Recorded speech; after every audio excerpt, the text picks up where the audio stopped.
The air was still, the kind of silence that makes you uneasy, as if the night itself was holding its breath.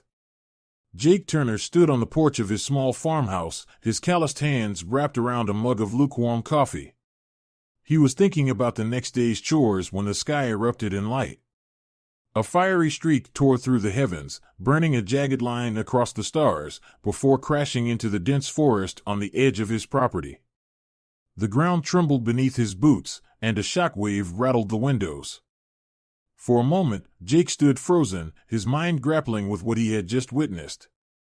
A plane crash? A meteor? No, it was something else, something far stranger. Whatever it was close. Grabbing a flashlight and an old hunting knife, he set off toward the forest.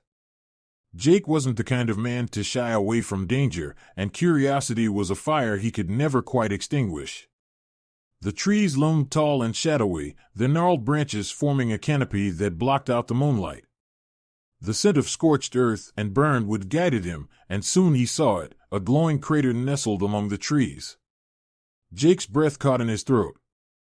The object at the center of the crater wasn't anything he had ever seen before.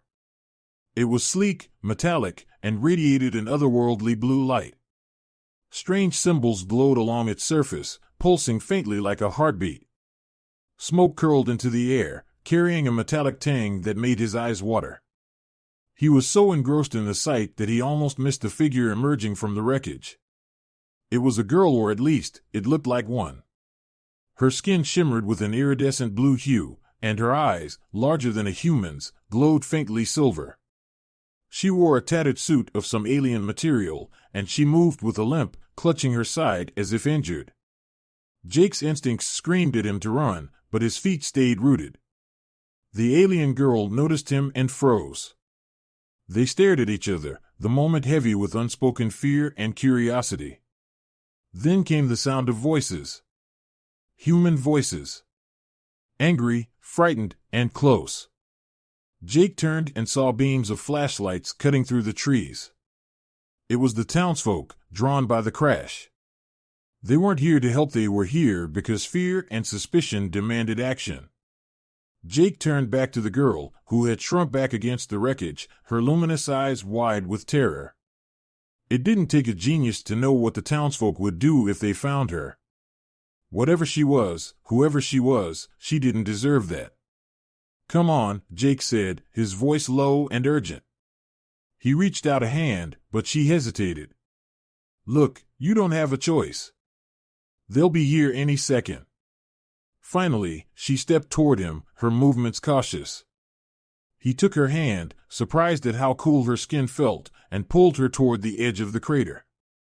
Together, they slipped into the trees, moving as fast as her injury would allow.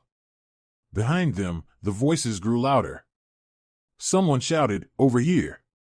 A flashlight beam swept dangerously close, and Jake pulled her behind a thick tree trunk, holding his breath. The girl trembled beside him, her fingers gripping his arm like a vice. When the voices moved on, Jake whispered, "We've got to keep moving." "Can you walk?" She nodded, though her movements were stiff. They pressed on, weaving through the forest. The voices pursued them, and Jake knew it was only a matter of time before the townsfolk caught up. As they ran, Jake couldn't help but glance at the alien girl. Her fear was palpable, but there was something else in her expression, something he couldn't quite place. Gratitude? Trust? Whatever it was, it sparked a resolve in him that he didn't fully understand. He didn't know who she was, where she came from, or why she was here. But he did know one thing: he wasn't going to let anyone hurt her. The forest seemed alive, a dark maze of tangled roots and branches that clawed at their path. Jake led the way, his hand tightly gripping the alien girls as they fled deeper into the woods. Behind them, the voices of the townsfolk grew louder, more determined. "Over here!" "I saw something move," someone shouted. Jake cursed under his breath. The alien girl stumbled, and he caught her just in time, her weight pressing against him. She was clearly exhausted, her breath coming in shallow, ragged gasps. Her skin glowed faintly in the darkness, making her a beacon against the shadows. We can't stop, Jake whispered urgently, pulling her forward. Just a little further. Her wide, silver eyes locked onto his, full of unspoken desperation. She nodded, summoning what little strength she had left, and they pushed onward. The underbrush grew thicker, the trees denser, until they reached a small clearing near a stream. Jake paused, glancing around for any sign of pursuit. The voices were distant now, but still too close for comfort. We'll rest here for a moment, he said, helping her to sit on a mossy log. He crouched in front of her, steadying her face. Up close, her features were striking, delicate and almost human, but with a strange otherworldly beauty. Her skin shimmered faintly, and her hair, dark and flowing, seemed to glimmer like starlight. "Are you okay?" he asked softly. She didn't respond, her gaze fixed on the ground. Jake sighed, running a hand through his hair. "Look, I don't know if you can understand me, but I understand." Her voice was soft, melodic, but tinged with weariness. Jake blinked. "You can speak English?" She shook her head. "Not English." "Your thoughts?" "I feel them." His thoughts? That explained how she had understood him without hesitation. It was unsettling, but he pushed the discomfort aside. There were bigger concerns. "What's your name?" he asked. "Lyra," she replied, her voice barely above a whisper. "Lyra," he repeated. "I'm Jake." Her lips curved into the faintest hint of a smile, but the moment was short-lived. A sharp whistle pierced the array signal from the pursuers. "They're getting closer," Jake said, rising to his feet. He scanned the area, his mind racing. "We need to keep moving." Before they could take another step, the first arrow streaked through the trees, embedding itself into the trunk of a nearby oak with a heavy thud. Lyra flinched, and Jake spun toward the source of the attack. "Come out, Jake," a voice called. It was Old Man Harker, the self-appointed leader of the search party. "We know you're hiding something. Hand it over, and no one gets hurt." Jake clenched his fists, his jaw tightening. "Damn it," he muttered. Turning to Lyra, he said, "Stay behind me." She shook her head, her silver eyes wide with alarm. "They'll hurt you." "I can handle it," he said firmly. The next volley of arrows came without warning. Jake didn't hesitate. He stepped in front of Lyra, his arms spread wide as the arrows flew. One grazed his shoulder, another lodged itself in his thigh, and a third cut across his arm. Pain exploded in his body, but he stood firm, his teeth clenched against the agony. "Jake, you're insane!" Harker shouted from the shadows. "What are you protecting? Some kind of demon?" "She's not a demon," Jake shouted back. "She's just scared and hurt. Leave us alone." The townsfolk hesitated, their murmurs carrying uncertainty. Jake took a shaky step forward, blood staining his jeans and shirt. "You all know me. I'm not crazy, and I'm not stupid. She's not a threat. But if you hurt her, you'll have to go through me." For a moment, silence reigned. Then, slowly, the flashlight beams began to recede. Harker's voice, laced with frustration, called out, "You'll regret this, Jake. Mark my words." The footsteps faded into the distance, and the forest was still once more. Jake turned to Lyra, his vision swimming. "Looks like they bought it," he said, swaying on his feet. Before he could collapse, Lyra caught him, her small hands surprisingly strong. "You shouldn't have done that," she said, her voice trembling. Jake smiled faintly. "Couldn't let them hurt you." Darkness crept into the edges of his vision as the pain overwhelmed him. The last thing he saw before losing consciousness was Lyra's glowing eyes filled with something he hadn't expected: gratitude. When Jake awoke, the first thing he felt was an almost unnatural stillness. His wounds should have been screaming with pain, yet they weren't. His head was resting on something soft, and a gentle warmth spread through his body. Slowly, he opened his eyes. The cabin around him was dimly lit, its interior bathed in a soft, bluish glow. It wasn't the moonlight, though it was coming from Lyra. She knelt beside him, her hands hovering inches above his chest, her skin shimmering faintly. Tendrils of light emanated from her fingertips, weaving into his wounds and closing them with an almost surgical precision. "You're awake," she said, her voice a mixture of relief and exhaustion. "What are you doing?" Jake asked, his voice hoarse. "Healing you," Lyra replied simply. "Your body was failing. I couldn't let you die."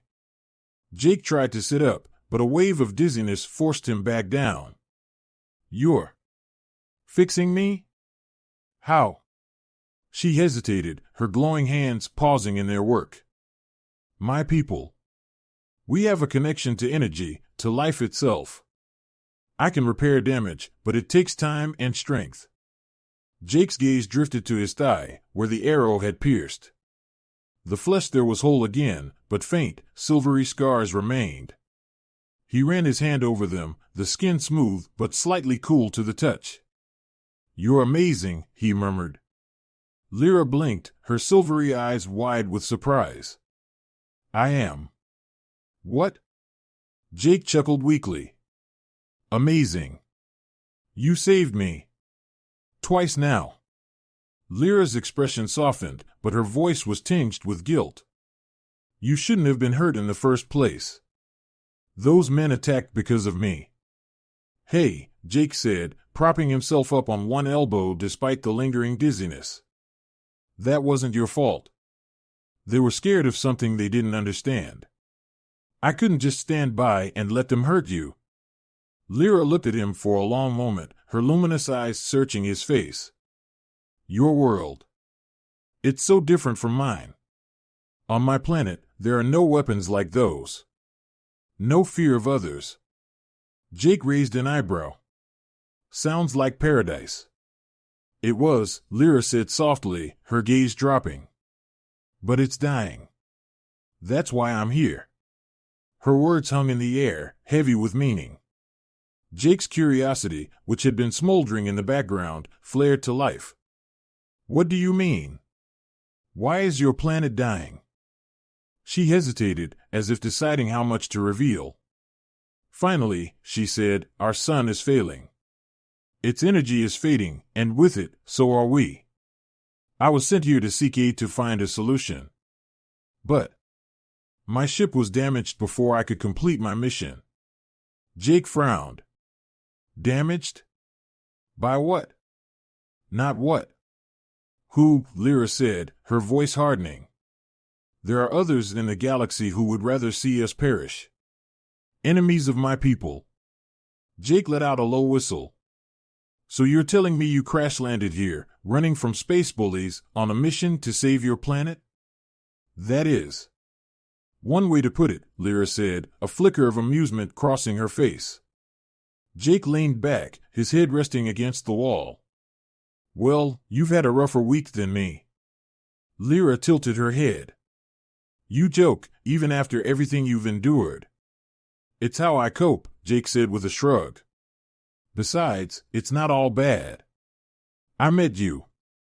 Her gaze softened again, and for a moment, they simply looked at each other, the weight of their circumstances momentarily lifted. Then Lyra broke the silence. "I've almost finished healing you," she said, resuming her work. "But you'll have scars." Jake glanced down at the faint lines forming on his arm, his leg, his shoulder.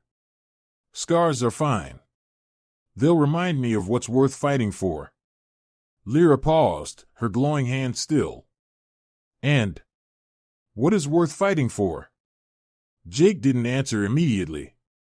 Instead, he reached out, his hand brushing against hers. Her skin was cool, almost like touching moonlight. "You," he said finally. "You're worth it." The glow around Lyra dimmed slightly as her expression softened into something Jake hadn't seen before, a mix of gratitude, wonder, and something else he couldn't quite name. "I don't understand you, Jake Turner," she said quietly. "But I am glad I met you." Jake smiled, leaning back as the warmth from her healing light finally ebbed away. The feeling's mutual. The night outside was still, the forest silent save for the distant sound of the stream. Inside the cabin, a bond was forming, fragile but undeniable, between a man from Earth and a girl from the stars. And for the first time since the crash, neither of them felt alone. Dawn broke over the forest, streaks of golden sunlight piercing through the dense canopy of trees. The quiet serenity of the morning was a sharp contrast to the chaos of the previous night.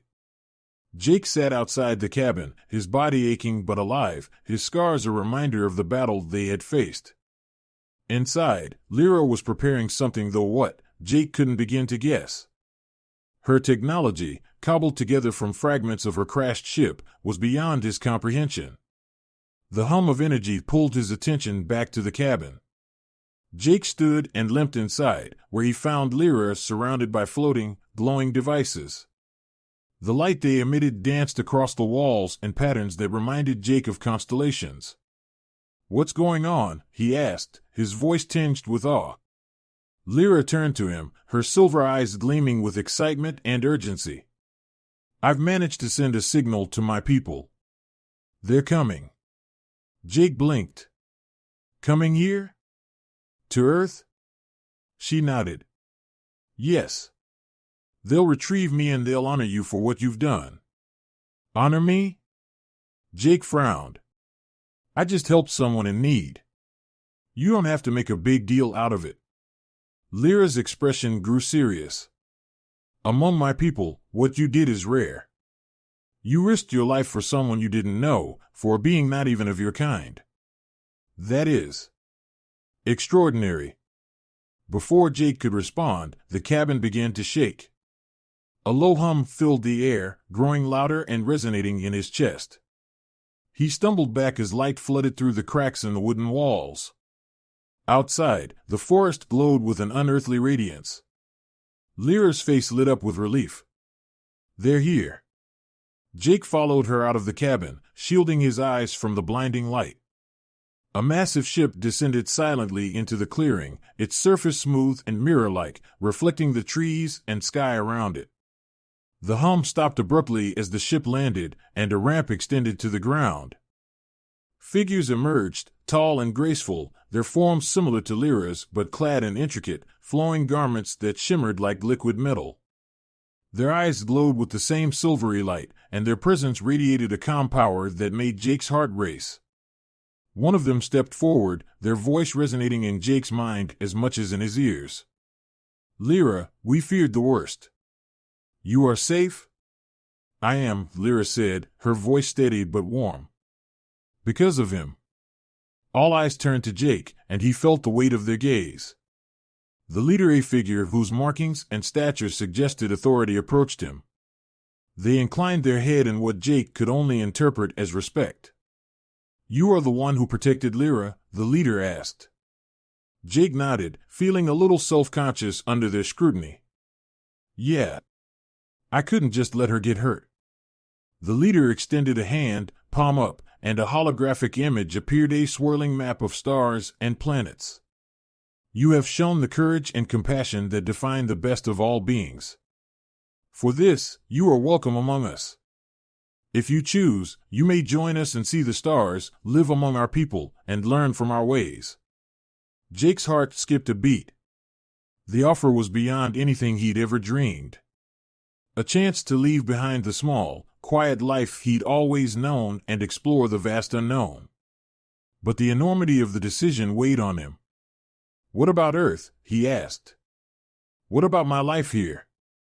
Lyra stepped forward, her gaze steady. "The choice is yours, Jake. But wherever you go, the scars you bear will always remind you of what you've already done and what you're capable of."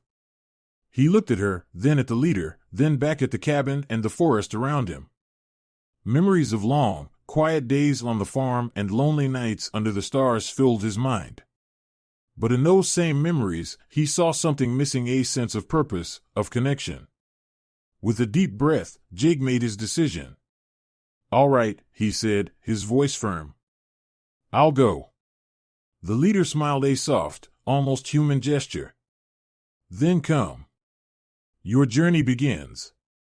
Lyra's expression was unreadable, but Jake thought he saw a glimmer of pride in her eyes. Together, they ascended the ramp into the ship. The interior was vast and impossibly advanced, filled with wonders Jake couldn't have imagined. As the ramp closed behind them, the ship rose silently into the sky. Through a viewport, Jake watched the earth shrink away. The scars on his body ached faintly, but they felt more like trophies than wounds. Beside him, Lyra stood tall, her posture relaxed for the first time since they'd met. "You're not alone anymore," she said softly. Jake smiled, his gaze fixed on the endless stars ahead. "Neither are you." And with that, Jake Turner's simple life on Earth became a story of bravery, compassion, and the boundless possibilities of the universe. Every scar was a reminder of what he had gained and the incredible journey still to come.